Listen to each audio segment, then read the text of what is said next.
Pete, we've just had some reporting this morning around the tax rate for businesses, trying to pull that into 15%. What do you make of that?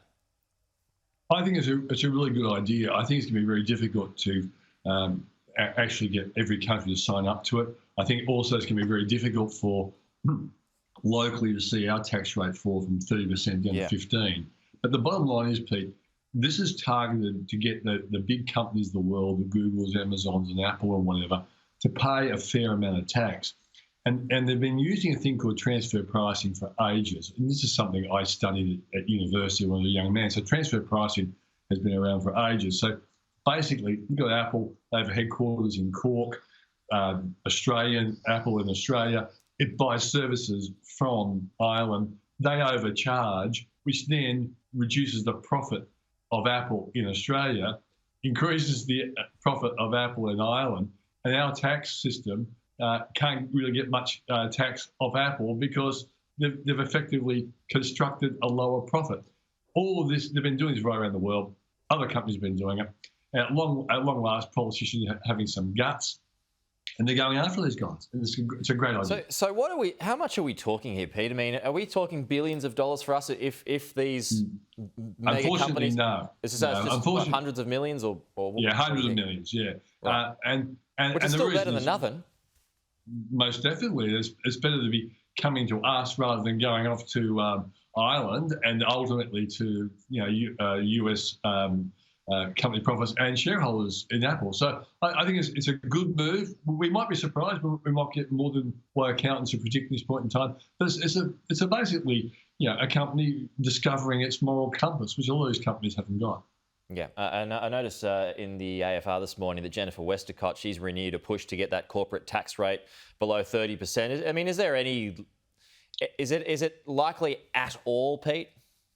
Well, I think the benefit of this is that it'll put more pressure on the government to try and reduce company tax rate, probably in steps. 25% would be the next big gauge for big companies. Small businesses already are on a lower tax rate than 30%. But I think the goal should be 25%, and as we do better over time, reduce it down to maybe 20%. And 21% has been a number that the Americans mentioned. The French want at 21%. That would be a good number, I think. Tell you what, the ASX 200, it is going pretty well. It's going gangbusters, you'd say, at the moment, Pete. So how much further can it go? There's some predictions that it could reach 8,000 points by Christmas. Is that a bit ambitious or not?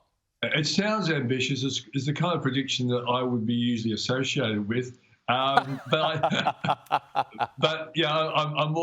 comfortable with 7,500. But the thing is this: interest rates are so low. Where are people going to put their money? The economic rebound in Australia, we're going to be growing at 4.25%. I think that's a conservative number. I think it'll be higher. And then put into context then with low interest rates, an unbelievable economic rebound. All of this says stocks have to go higher because if you're growing really fast, company profits must benefit.